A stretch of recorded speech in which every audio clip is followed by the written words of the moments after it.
name is Emma, and what happened at Morton's dairy farm changed everything I thought I knew about my quiet village. I needed money for college, so I took a job doing night shifts at Morton's farm outside our village in Derbyshire. The pay was good. Too good, really. But Mr. Morton said he needed someone reliable to watch the livestock and check the automated milking systems. Morton was a respected man in our community. Church council member, donated to local charities, had owned the farm for 30 years. His son James helped run things during the day. The work seemed easy enough. Walk around the barns every few hours, check the computer systems, make sure nothing was wrong. The farm was modern, everything automated. I mostly just had to be there in case of emergencies. But after a few weeks, I started noticing cars coming and going in the middle of the night. Expensive cars that didn't belong to farming people. They'd park behind the main barn, stay for an hour, then leave. When I asked Mr. Morton about it, he said they were veterinary consultants checking on sick animals. That didn't make sense. The animals all looked healthy to me. One night around 2 a.m. I heard voices coming from the old grain storage building. It was supposed to be empty. Morton had built new storage facilities the year before. I walked over to investigate and saw light coming from under the door. Through a crack in the wood, I could see inside. There were about 15 men in expensive suits sitting on chairs arranged in a circle. In the center was a table with white powder and scales. Money was stacked everywhere. Mr. Morton was there along with James, but so were people I recognized from the village. The bank manager, 2 police officers, even our local MP who lived in the big house on the hill. They were packaging drugs. Cocaine, from what I could tell. Using the farm as a distribution center. I backed away carefully but stepped on a loose board. It creaked loudly. The voices inside stopped talking. I ran back to the main barn and pretended to check on the cows. A few minutes later, James appeared. "Everything all right out here?" he asked, but his eyes were hard, suspicious. "Just doing my rounds," I said, trying to sound normal. The next day, I went to the police station in the next town over.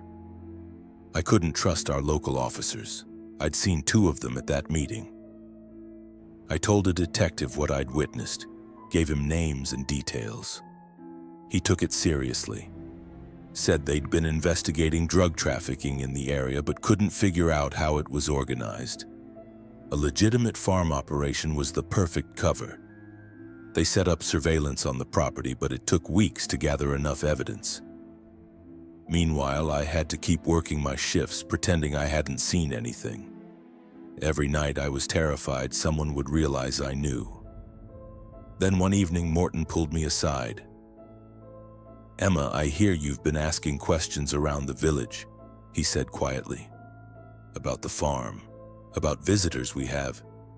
My blood went cold. Someone had told him I was talking. "I'm just doing my job," I said.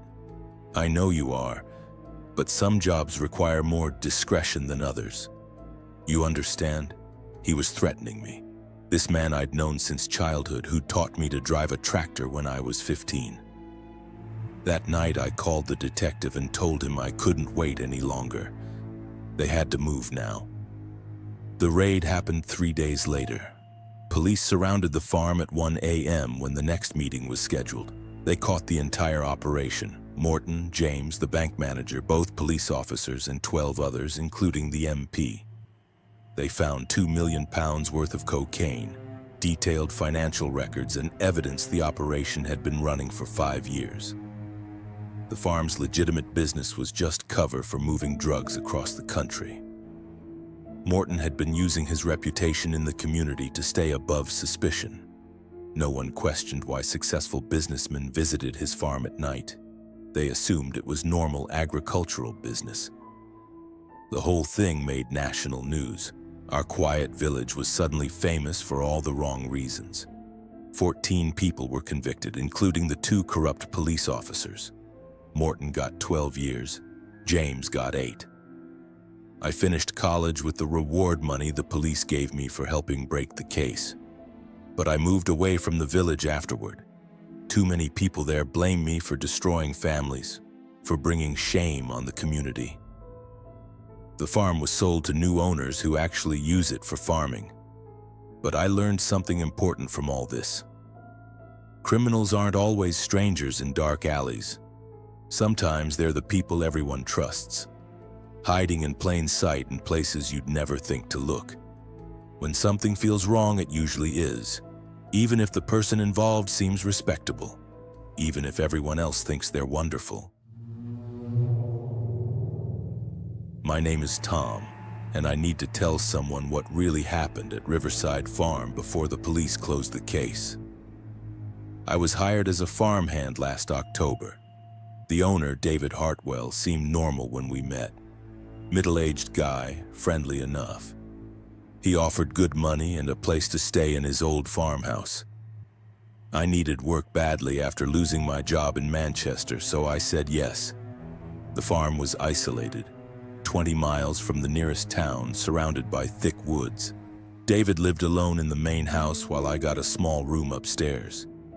He said his wife had died years ago and his grown kids never visited anymore. For the first month, everything was fine. I fed the cattle, fixed fences, helped with harvests. David was quiet but treated me well.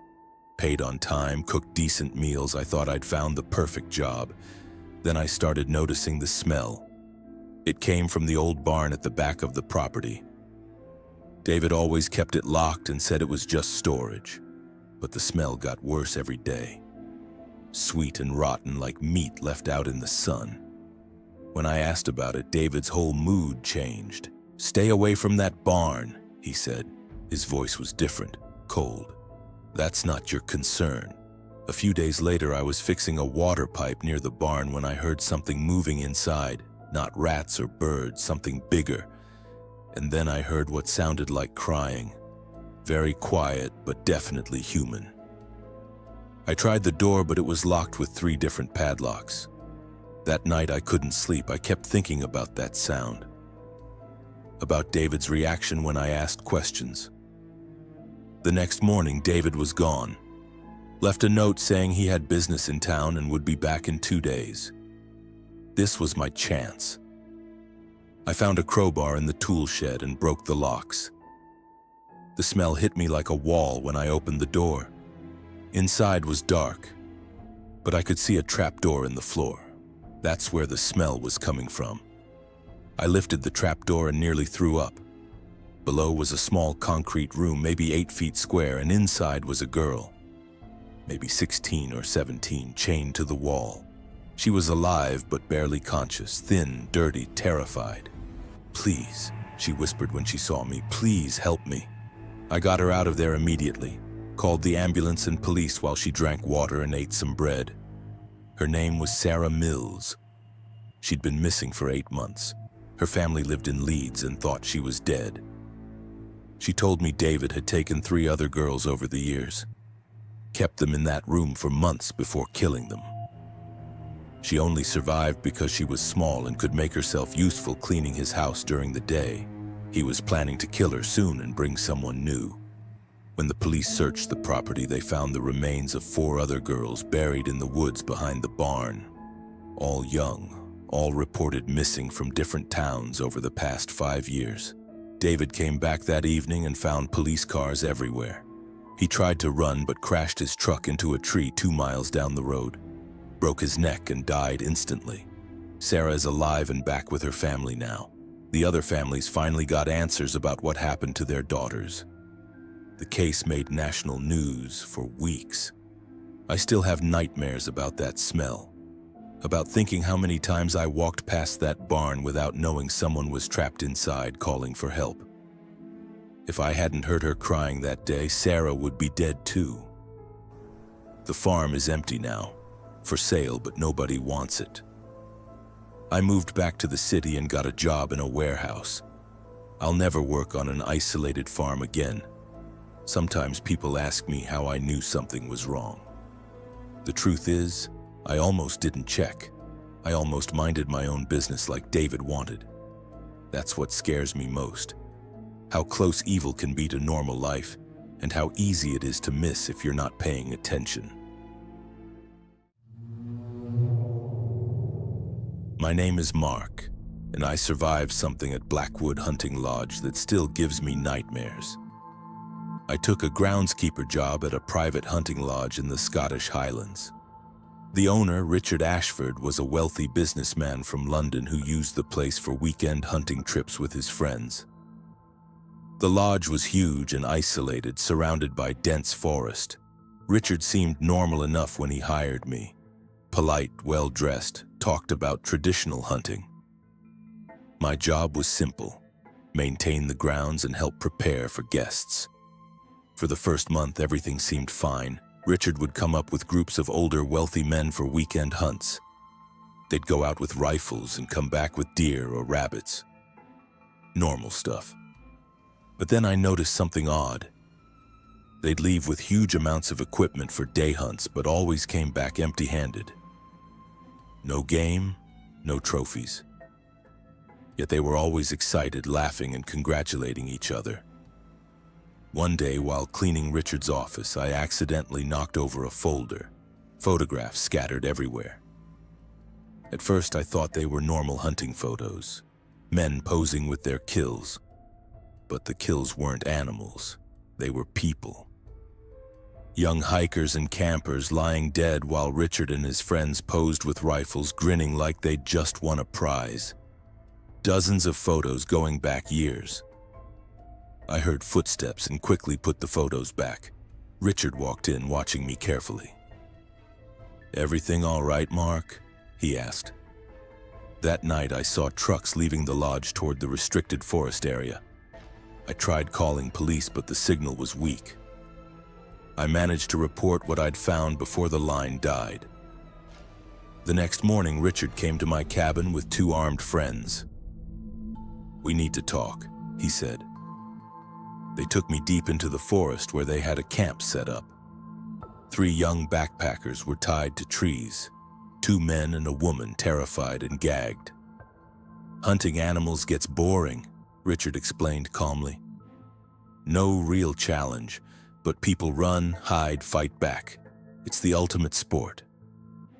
They'd been doing this for 15 years, capturing hikers in remote areas, then hunting them through the forest.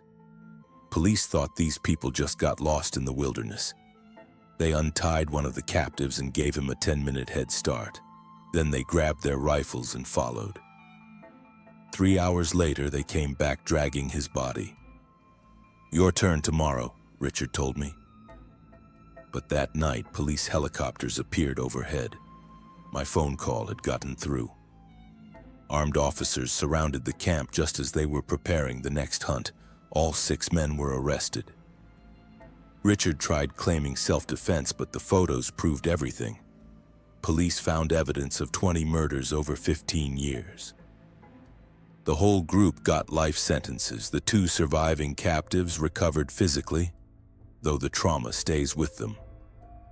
I testified at trial and described everything I witnessed. The hunting lodge was demolished. The land is protected forest now. I work in a town library these days, somewhere busy where I can see people coming and going. I learned that evil can hide behind expensive clothes and polite conversation. And I'll never ignore my instincts again, no matter how crazy they seem.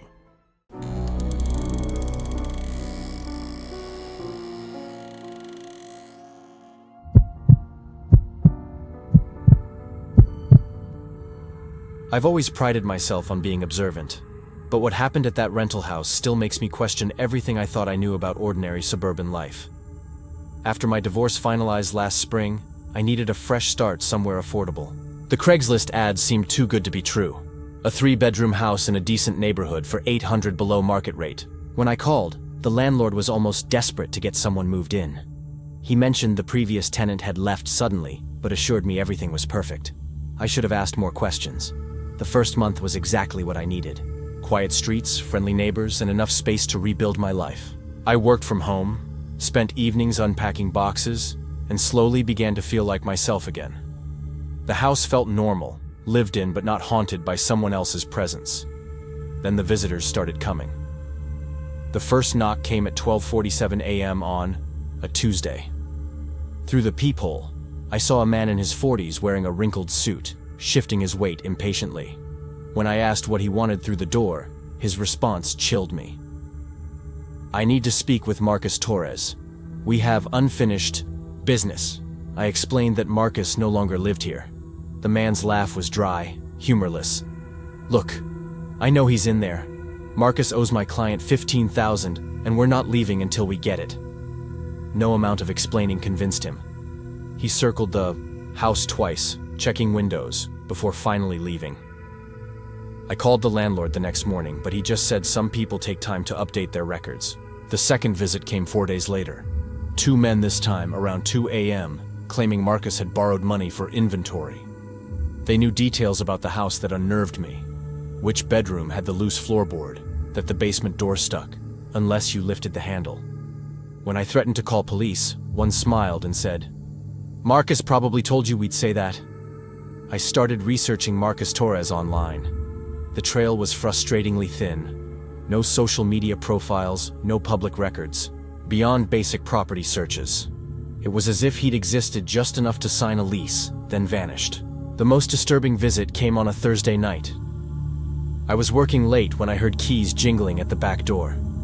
My blood went cold.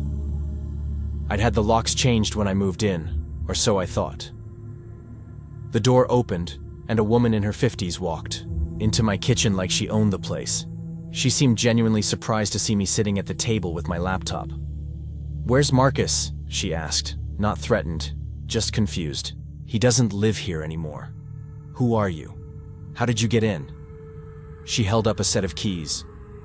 Marcus was storing something for me in the basement. A blue plastic container. I need it back. I stood up, trying to project confidence I didn't feel. "I don't know anything about that. You need to leave." Her laugh was soft, almost pitying. "Honey, Marcus made promises that come with this property. The arrangements don't just disappear because he's not answering his phone." She walked to the basement door, testing the handle. "I'll be back Friday night. Find my container, or we'll find it together." Before leaving, she placed a business card on my counter. Just a phone number, no name. "You have 1 week." I spent the next day frantically searching the basement. Behind old paint cans, I found scratches on the concrete floor where something heavy had been dragged. There were also newer marks, as if items had been moved recently. I called Marcus's former workplace. His supervisor said he'd stopped showing up 3 months ago. No notice, no forwarding information. The utility companies had no record of service transfers. His mail was being forwarded to an address that, when I drove by, turned out to be an empty lot.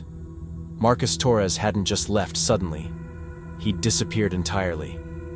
The visitors became more frequent. Different people, always after midnight, all claiming Marcus owed them something. Money, favors, items stored in my house. They spoke about him with familiarity and frustration that suggested long-standing relationships I didn't want to understand. Last night, someone tried to break into the basement through the exterior entrance. I heard scraping metal and footsteps on the concrete stairs. When I turned on the outdoor lights, I saw 3 figures moving away from the house with practiced stealth. I'm writing this from a hotel room. Whatever Marcus Torres was involved in, his creditors have decided I'm a reasonable substitute for settling his debts. The woman with the keys called yesterday, and her message was simple. "The week's up. We're coming tonight." I've left the forwarding address blank on my lease termination. Some mysteries are better left unsolved, and some debts aren't worth inheriting. But I still think about that blue container, and what could be valuable enough to make people this persistent. Part of me wonders if Marcus Torres ever really existed at all, or if he was just a name designed to draw people like me into arrangements we never understood we were making. Some warnings sound too crazy to believe until it's too late to matter.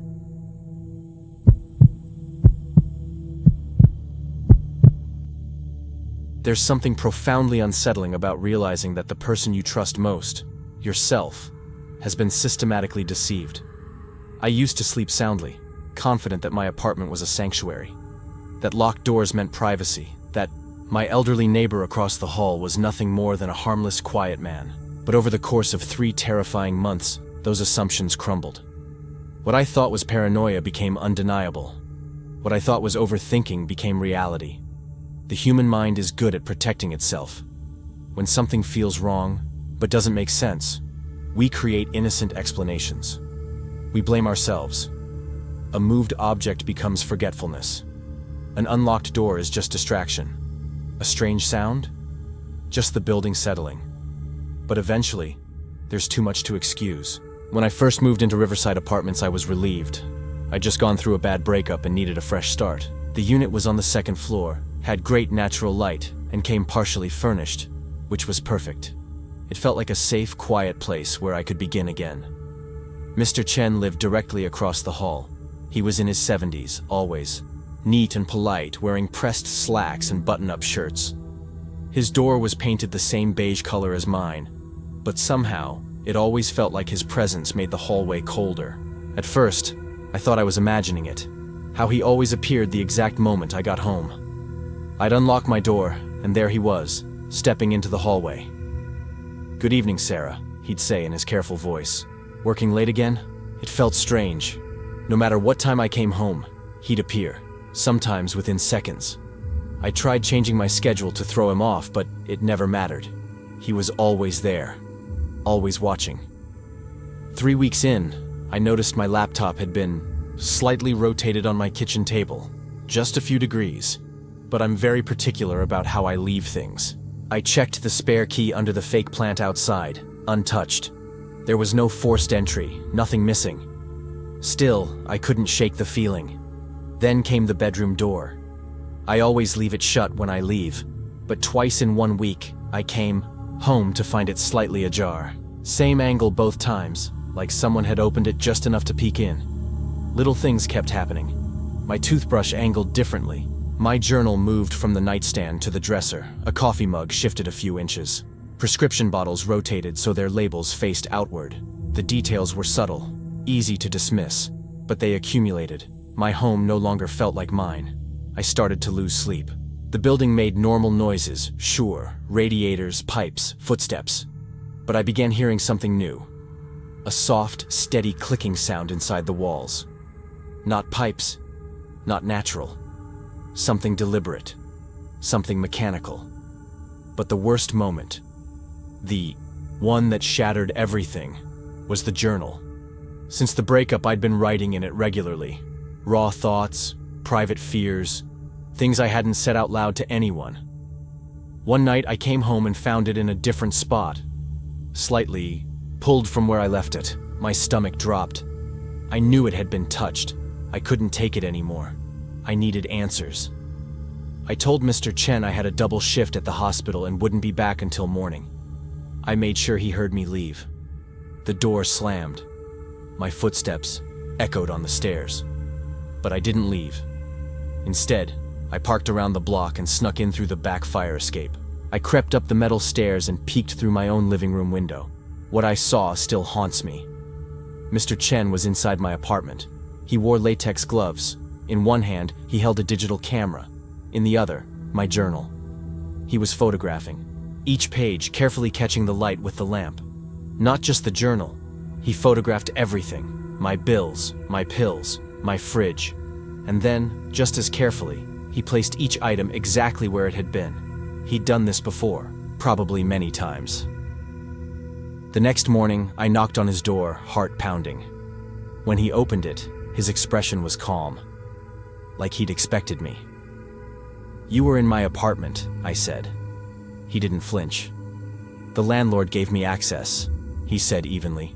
"I check on things, for safety. Previous tenants appreciated it."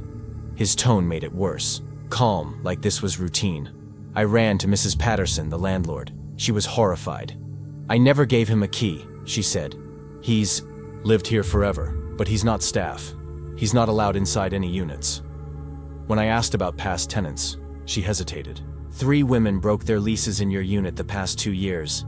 They never said why. They just left suddenly." Everything made sense now. I moved out within the week. I lost my deposit, but I didn't care. I filed a report, but there was nothing they could charge him with. Photographing someone's belongings isn't illegal if he claims permission. Now, sometimes I drive past that building. Sometimes I see a light on in my old apartment and wonder if the new tenant has noticed anything. If she hears the clicking, if her journal moves, if she still feels safe. I hope she trusts her instincts before it's too late.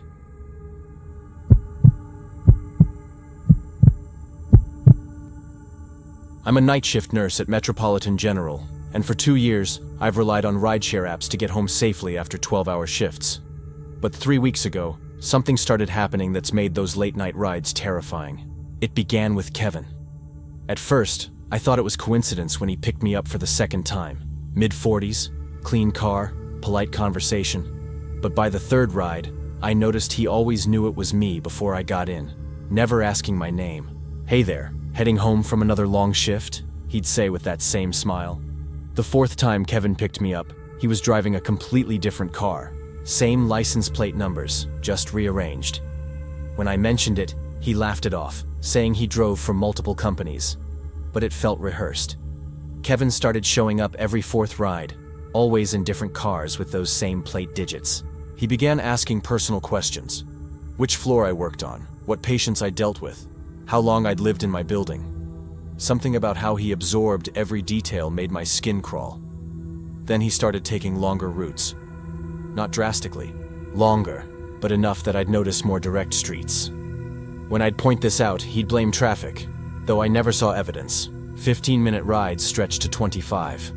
2 weeks ago, I reported him to the rideshare company.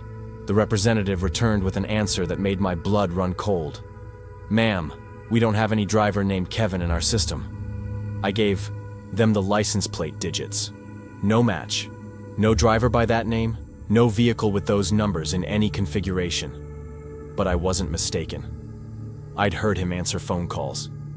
"This is Kevin," every time. Last week, Kevin started demonstrating impossible knowledge. He knew I'd switched from pediatrics to ICU. He mentioned the coffee shop I'd started visiting, though I'd never taken rideshare there. He commented on my new haircut before I'd gotten in the car, though I'd had it done hours earlier. The breaking point came 3 nights ago. I'd requested a ride to my sister's house across town, somewhere I'd never been with any rideshare driver. When Kevin's face appeared in the driver's seat, my hands shook. "Different destination tonight," he said, not checking his phone. Realized Kevin was controlling which rides he received from me. I tried canceling whenever his name appeared, but the app would freeze. Last night was the worst. I requested a ride home at 2:45 a.m. Kevin's name appeared immediately. My phone glitched, GPS showing my location as a warehouse district I'd never seen. Kevin pulled up before I could figure out what was happening. As I got in, he turned with that smile, but something was different in his eyes. "You know," he said, "I've been thinking about your schedule, Tuesday through Thursday nights. You stop for coffee Wednesdays around 6 p.m., apartment 4B on Maple Street. Nice building, though that back entrance isn't as secure as you think. How do you know all that?" Kevin glanced at me in the rearview mirror. "I pay attention." He took a turn away from my apartment. "Your patient in room 314 asked about you specifically last Tuesday. Said you were the only nurse who really listened. I hadn't told anyone about that private conversation." "Let me out," I whispered. "We're almost there," Kevin replied, but we weren't headed anywhere I recognized. The door handle wouldn't budge. Child locks engaged. My phone showed no signal. Kevin hummed softly, drumming his fingers like this was perfectly normal. I don't remember how I got out. My next clear memory is standing in a diner, calling police. When they checked rideshare records, no ride had been requested that night. I'd never been in a vehicle at all. I haven't used rideshare since. I take the bus now, but sometimes I see cars slow down as they pass. Cars with familiar license plate numbers, just rearranged. The hospital installed new security cameras last week. They won't tell me why.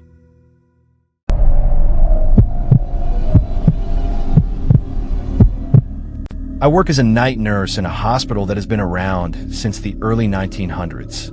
The place is old, and despite the renovations, you can still feel the history lingering in the air. The walls seem to whisper, and the floors creak even when no one is there. Some of the older staff tell stories of strange occurrences, phantom footsteps, lights flickering for no reason, and whispers in empty hallways. I never paid much attention to them, until that night.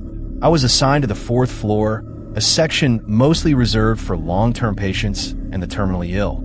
It was a quiet shift, the kind that makes you feel like time is standing still. The only sounds are the distant beeping of monitors and the occasional groan of an old air vent. Then, at exactly 3 a.m., something strange happened. Room 413's call light flickered on. That was impossible. Room 413 had been empty for weeks. I stared at the glowing red light, my pulse quickening. Maybe it was a malfunction that happens sometimes in old buildings like this. But something about the air changed, suddenly heavier, colder. The kind of cold that seeps into your bones. I hesitated, but protocol dictated that I check on every call, no matter the circumstances. As I walked down the hallway toward room 413, the hairs on the back of my neck stood up. The closer I got, the more I felt something watching me. The door was slightly ajar, though I was sure it had been shut earlier. I reached out with a trembling hand and slowly pushed it open. The room was dark, but the faint green glow of the emergency exit sign cast eerie shadows. The bed was empty, but the sheets were disheveled, as if someone had just been there. The air was thick with the scent of antiseptic, mixed with something else, something metallic like blood. My breath came in shallow gasps as I took a cautious step inside. Then I saw him. A man stood in the far corner of the room. He was gaunt, his skin stretched tightly over his bones, almost translucent. His eyes were hollow but locked onto mine with an intensity that sent ice through my veins. I wanted to turn and run, but I was frozen in place, my body betraying me. He took one slow step forward. The lights flickered violently, casting his figure in and out of existence. My heart pounded against my ribs as the temperature plummeted. My breath turned to mist in front of me. He took another step, and I heard a faint, rasping whisper. It was barely audible, like wind slipping through cracks in a window. "Help me." My throat tightened. I opened my mouth to speak, but no sound came out. The man reached out a trembling hand, fingers unnaturally long and bony. A wave of dizziness washed over me, and for a brief moment, I felt something pulling at me, as if an invisible hand were grasping my arms, my chest, my very soul. That's when I ran. I didn't stop until I reached the nurse's station, gasping for breath. My hand was shaking so violently that I knocked over a stack of charts. The senior nurse on duty, an older woman who had worked at the hospital for decades, looked up at me with concern. "What happened?" she asked, furrowing her brow. I swallowed hard, struggling to form words. Room 413. I saw someone. A man. Her expression changed instantly. The color drained from her face. She placed a hand on my shoulder, her grip firm but trembling. "That room?" she whispered, glancing toward the hallway. "A patient named Mr. Holloway died there years ago, but sometimes he comes back." I shook my head, trying to convince myself that I had imagined the whole thing. But then she added something that made my blood run cold. "He always calls for help."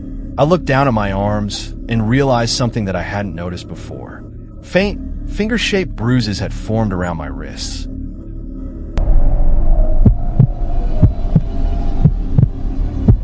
I was a medical intern working late shifts in an old hospital on the outskirts of town. The place had a reputation. Whispers among the staff about strange occurrences, eerie shadows in the hallways, and voices where there should be none. I never paid much attention to those stories. Until that night. It was a slow shift, and exhaustion weighed heavy on me. I decided to grab a coffee from the vending machine on the basement floor. Normally, I took the stairs, but fatigue won over, and I opted for the elevator instead. Big mistake. The elevator doors slid open with a soft chime, and I stepped in. Just as the door started to close, I heard it, a voice barely above a whisper. "Wait." I turned around quickly. The hallway was empty. A shiver crawled down my spine, but I shook it off. It had to be my imagination. The doors closed, and the elevator began its descent. I leaned against the wall, rubbing my eyes, trying to shake the eerie feeling settling in my chest. Then I noticed something. The display above the doors was blank, except for a single blinking dash. The elevator wasn't stopping at the basement. It kept going and going. The hum of the machinery changed pitch, becoming strained, unnatural. The lights flickered violently, casting shifting shadows against the steel walls. A suffocating pressure built in my chest. A presence. Something unseen, something wrong. My breathing quickened. Then, the emergency phone rang. The sharp, shrill sound sent a bolt of fear through me.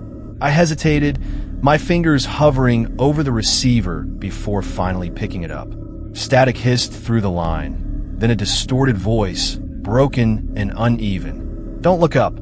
My stomach dropped. My fingers clenched around the receiver, knuckles turning white. I stood frozen, every nerve in my body screaming at me to obey. But the moment the voice faded, I became painfully aware of something else. A sound, a soft, deliberate shifting. Something was above me. My breath hitched. I fought every instinct to glance up, keeping my gaze locked on the doors. My pulse pounded in my ears. The light flickered again, and I caught the briefest glimpse of movement. Something black, something impossibly thin, its limbs contorting in the flickering glow. A faint, rasping breath filled the elevator. The air turned ice cold. My skin prickled as an overwhelming sense of dread wrapped around me like a vice. The elevator jolted violently. The lights surged back to life as the doors slid open, but it wasn't the basement. It wasn't anywhere I recognized. A long, unlit hallway stretched before me, disappearing into darkness. The walls were wrong, old, crumbling, lined with rusted gurneys and stained curtains swaying in an unseen breeze. The air reeked of something putrid, something long forgotten. Then, from the darkness, a sound, slow, shuffling footsteps, dragging closer. My survival instincts kicked in. I slammed my fist against the closed door button, pounding it repeatedly. The footsteps quickened. Just before the door shut, I heard it again. A whisper, right in my ear. "Next time, you won't escape." Then silence. The elevator lurched, rocketing upward at a speed that made my stomach twist. My ears popped. Then, with a final jolt, the doors slid open to the main floor. I stumbled out, gasping for air, my body trembling. The fluorescent lights of the hospital lobby felt too bright, too real. A security guard sitting nearby looked up at me. He must have seen the sheer terror on my face because he frowned, setting down his newspaper. "You all right?" he asked.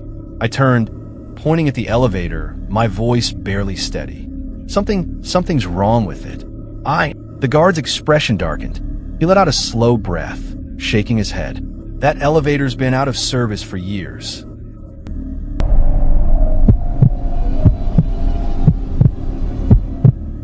I was a janitor at a small hospital, mostly working the night shift.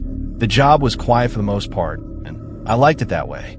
The stillness of the empty halls, the rhythmic hum of the fluorescent lights, it had a certain peace to it. That is, until I started noticing something odd. Every night at exactly 2:17 a.m., I would hear the faint sound of soft crying coming from the pediatric ward. At first, I thought nothing of it. Hospitals can be eerie places, especially at night. Maybe it was a restless child, a patient unable to sleep. But after a few nights, I started paying closer attention. All the rooms in the pediatric ward were empty. Yet, the crying continued. The sound was distant at first, like an echo drifting through the halls. But each night, it seemed to get louder, closer. Finally, curiosity and a growing sense of unease got the best of me. I decided to investigate. I followed the sound to room 203. The door was slightly ajar, and through the narrow gap, I could see a small figure sitting on one of the beds. A little girl, hunched over, her long hair obscuring her face. Her shoulders shook with each quiet sob. Something about the scene sent a chill through me. Every instinct told me to turn back, but I couldn't ignore her. "Hey, are you okay?" I asked softly, stepping inside. The crying stopped. A heavy silence filled the room. My breath hitched as the temperature dropped, an unnatural cold wrapping around me like unseen fingers. Slowly, the girl lifted her head. My stomach lurched. Where her eyes should have been, there was nothing, just hollow, black pits, endless and empty. Her mouth twisted into a grin, stretching impossibly wide, exposing jagged, unnatural teeth. The air grew thick, suffocating. The lights flickered. The walls seemed to close in. I stumbled back, my pulse pounding in my ears. I reached for the door, but before my fingers could grasp the handle, it slammed shut on its own with a deafening bang. The force rattled the windows. I yanked at the knob, but it wouldn't budge. Then she spoke, a voice small and broken, yet filled with something old, something angry. "Why did you leave me here?" A sob racked through her body, but her face remained twisted in that awful grin. My skin prickled with pure terror. The lights flickered one last time, then went out completely. Darkness swallowed me whole. I don't remember what happened next. One moment, I was trapped in that freezing room, suffocating in the presence of something inhuman. The next, I was on the floor of the hallway, gasping for air. My head throbbed and my limbs felt like lead. Security found me minutes later, helping me to my feet. Their faces were pale, their expressions grim. When I tried to explain, they exchanged glances. One of them muttered under his breath, "You saw her, didn't you?" I swallowed hard, my throat dry. "Who?" The guard hesitated, then sighed. "That girl. She died in room 203 20 years ago. Her parents left her here and never came back. They say she's still waiting for them, still looking." A heavy silence fell between us. I didn't say another word. I quit the next day.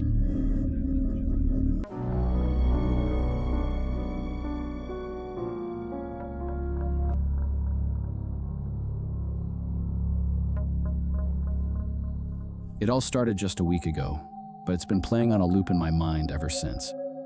My family isn't your average holiday crew. While most people spend their winter vacations relaxing somewhere warm or heading to ski resorts, my relatives prefer something different. Every year, we rent a huge, isolated cabin deep in the Vermont woods. This year's spot looked like a log fortress, sturdy, sprawling, and perfect for our unusual traditions. That's where things took a strange turn. One of our favorite, and admittedly dangerous, family rituals is a giant game of laser tag, not in some backyard, but in the pitch-black forest. Every second to last night of the trip, the adults suit up in thick winter gear, grab heavy-duty laser guns handcrafted by my Uncle Wyatt, and disappear into the snow-covered wilderness for a no-holds-barred showdown. Yes, it's exactly as wild as it sounds. The game is simple. Last person not tagged wins the cash prize and bragging rights until next year. If multiple players survive until midnight, they split the winnings. Once you're hit, you return to the fire pit near the cabin and wait. When the second-to-last player returns, everyone fires their real guns into the sky to signal the game's end. Safe? Probably not. But tradition is tradition. This was my first year playing. I just turned 18, and I was pumped. Not for the money, but just to finally be part of the madness. Before we started, Uncle Wyatt gave us the rundown: how to use the equipment, where to aim, and the rules. Then, without warning, he sprinted into the woods like a lunatic. Everyone scattered. Most of them ran uphill, so I figured I'd head downhill, less traffic, better odds. The snow on the ground gave just enough visibility. I wandered deep into the forest and found a small ridge where I could catch my breath and scout the area. After resting, I started creeping sideways along the hill, trying to loop around and surprise someone. I must have walked for 15 minutes, putting serious distance between me and the cabin. Then I heard a soft crunch footsteps behind me. I ducked behind a tree. At first, I didn't see anyone, but then, straining my eyes, I spotted a faint trail of footprints leading to a thick tree, maybe 15 yards away. Someone was there, hiding, watching. But why hadn't they tagged me? I had been completely exposed. That's when I started to feel genuinely uneasy. I took off uphill, trying to put distance between me and whoever that was. But soon, I saw another set of footprints. These started deep in the woods, looped toward me, then vanished back into the trees. Someone had flanked me, and they'd gone even deeper than I had. Then I heard a thud like someone falling in the snow. I bolted back toward the cabin. My phone said it was past 11 p.m. Time had flown. I followed some fresh prints leading toward the house and picked up the pace. Just past a line of trees, I spotted my cousin Drew walking casually with his laser gun. I ducked, aimed, and got him. His marker lit up. He groaned, slammed his hand on a tree, and sulked off toward the cabin. I grinned, proud of my first kill. High on adrenaline, I came up with a plan. I'd sprint forward, then double back and hide in a spot where my footprints would mislead anyone following me. Classic bait and switch. I executed it perfectly, hiding behind a tree without leaving obvious tracks. I waited. Suddenly, my marker blinked. I'd been hit. But how? The laser beam was coming from the spot I'd just left. Someone had tracked me. I stood up, expecting the shooter to turn off their laser and reveal themselves. But they didn't. The beam stayed pointed directly at me. It felt wrong, like they were taunting me. I started walking toward the beam. All I could see was a pair of hands holding the laser gun. The body was hidden behind a tree. Just then, gunshots rang out in the distance. The signal that the game was over. But if I'd been tagged and Drew was the last person I hit who tagged me, that's when the shooter stepped into view. I didn't recognize them. A total stranger. And standing next to them, another stranger. Before I could react, I heard crunching behind me. I spun around and saw a man in a ski mask holding a knife in one hand and a trash bag in the other. He locked eyes with me and charged. I ran, screaming, dropped everything. I could hear all three of them chasing me, shouting words I couldn't even recognize as English. The snow slowed me down, but I didn't dare stop or look back. I was running for my life. Finally, I saw the lights of the cabin. I pushed harder, lungs burning, legs shaking, and that's when I saw Uncle Wyatt. He came running from the clearing with a rifle in hand. He raised it and fired 3 shots into the air. I heard someone behind me stumble and fall. Then silence. I collapsed at Wyatt's feet and passed out in the snow. The next morning, my aunt explained that she had dropped her laser gun during the game after a fall, which explained how the strangers got their hands on it. Drew had apparently tagged 6 people before I got him, so he really was the final kill. Uncle Wyatt and my dad searched the woods that night but found nothing. Too many tracks, too many paths. The next morning I was jolted awake by the sound of shouting. It was Wyatt yelling into the forest like a man possessed. I threw on my coat and rushed outside. That's when I saw a snowman, standing perfectly still at the edge of the woods, facing directly toward the cabin. Clutched in its stick hand was the missing laser gun. Without hesitation, Wyatt raised his rifle and put 3 bullets through the snowman's head. Then he turned around and walked back inside without a word. It's only been a few days since then. But if anything else happens, I'll let you know.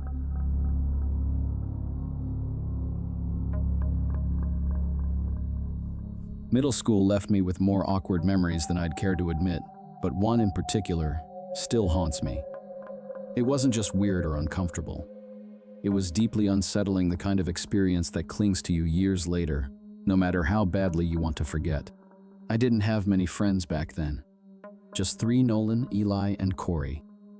We were the kind of kids who never quite fit in, which made us stick together even tighter. But over time, the dynamic shifted. Eli and I started to pull away from Nolan and Corey, though none of us ever talked about it out loud. That summer, Nolan surprised us by inviting the group to spend a week at his family's summer house in Maine.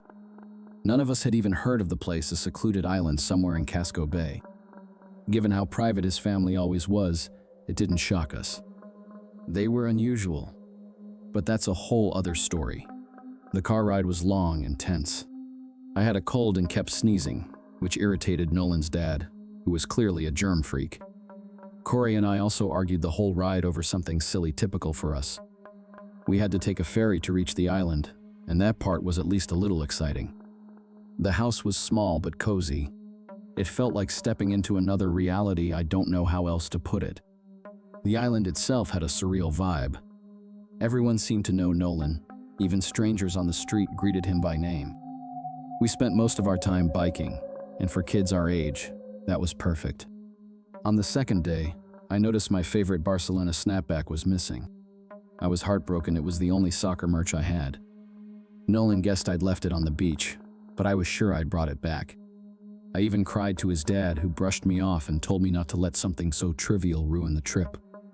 So I forced myself to move on. The next day, I realized one of my collectible pens was missing. I was obsessed with pens back then and brought my collection everywhere. Eli said he remembered seeing me holding it on my bike, which made me feel worse. I didn't want to cry again, especially not in front of Nolan's dad, so I said I wasn't feeling well and went to bed early. I woke up around 3 a.m., unable to fall back asleep. While I was tossing and turning, I suddenly heard whispering. It was almost too quiet to hear, but it was definitely there. It sounded like it was coming from Corey's bunk, but I couldn't be sure. I was too scared to say anything, so I stayed quiet and eventually drifted back to sleep. I didn't mention it the next morning. Later that day, while we were playing outside, Corey said he had to use the bathroom. He was gone a while, which was typical. But when I glanced at the house, I saw him staring at us from a second-floor window. That wouldn't have been strange, except the house didn't have a bathroom upstairs. I looked again, and he was gone. I told Nolan's dad I felt sick again, and stayed behind when they went out for dinner. Lying in bed, I kept thinking about what I'd seen: the whispering, the missing things, Corey in the window. Something wasn't right. I got up and searched his duffel bag. What I found made my stomach drop: my Barcelona cap. Then my missing pen. Then a nail clipper my mom had packed, a toothbrush, and even a pair of my underwear. I was horrified. But the worst part was his notebook. I almost wish I hadn't opened it. The pages were filled with disturbing sketches, monsters, violent acts, horrific scenes. Some were so heavily drawn the pencil had ripped through the paper. There were even drawings of me. One showed me nailed to a cross with my legs missing. Toward the end of the notebook, my name appeared over and over. The last page said, "I'll do it tomorrow." Shaking, I showed the notebook to Nolan's dad. He was stunned. He told me to return everything the way I found it. I didn't want to, but I listened. Before putting the notebook back, I tore out one of the pages. Minutes later, he gathered everyone and said there was a family emergency. We had to leave immediately. As we packed, I could feel Corey's stare on my back. I was too afraid to turn around. We drove nonstop back home. Nolan's dad dropped Corey off first, then Nolan and Eli, and finally me. On the ride to my house, he told me not to say anything to my parents, that he'd already spoken to Corey's family, and it would be best to let it go. I nodded, but as soon as I got inside, I broke down and told my parents everything. They were furious. Within minutes, they were on the phone with the police. I showed the page I had taken. That was enough for the police to get a warrant. They found the notebook and most of my missing items, all except the pen. I never saw Corey again. His family moved away. He didn't return to school. I never hung out with Nolan either after that. But just last week, a letter showed up in my mailbox, no return address. Inside was the pen, along with a note that simply read, "I remember everything. Now I'm seriously considering moving."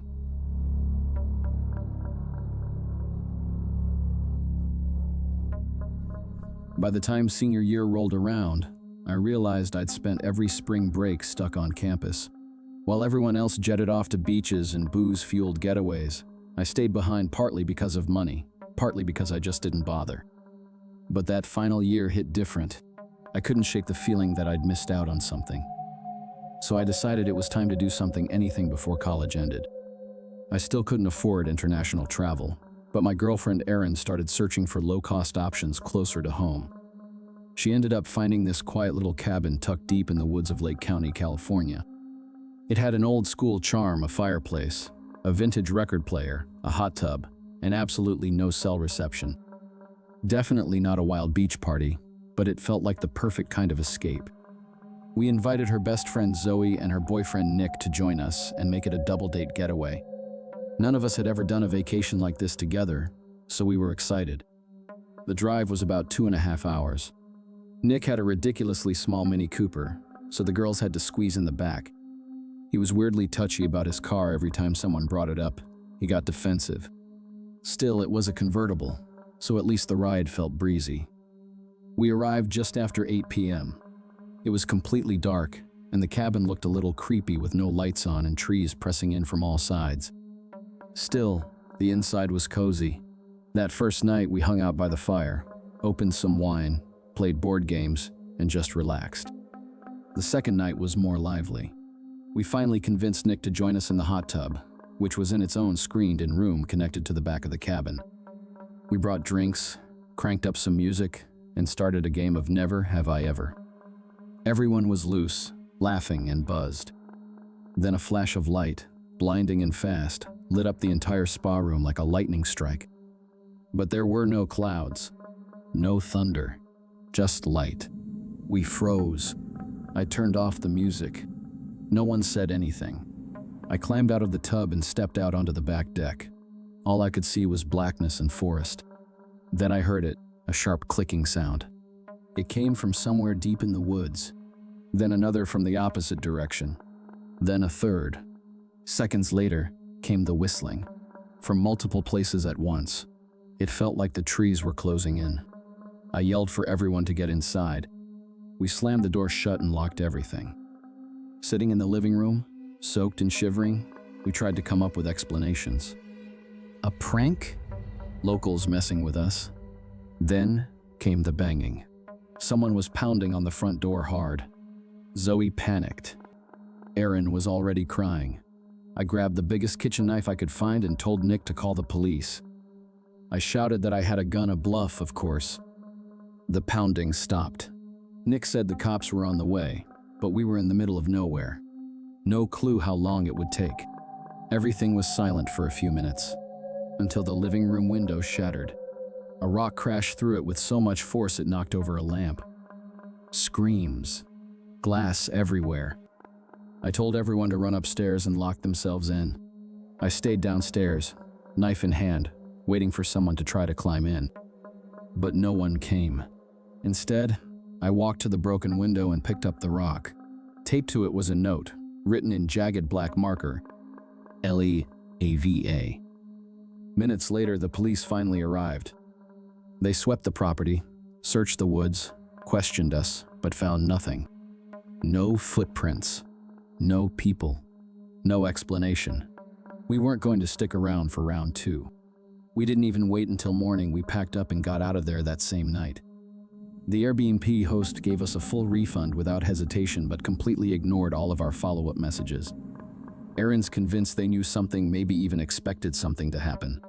It would explain the unusually low price and how far off the grid the place was. As for me, I'm done with quiet remote cabins. Next spring break, I'll take overpriced cocktails.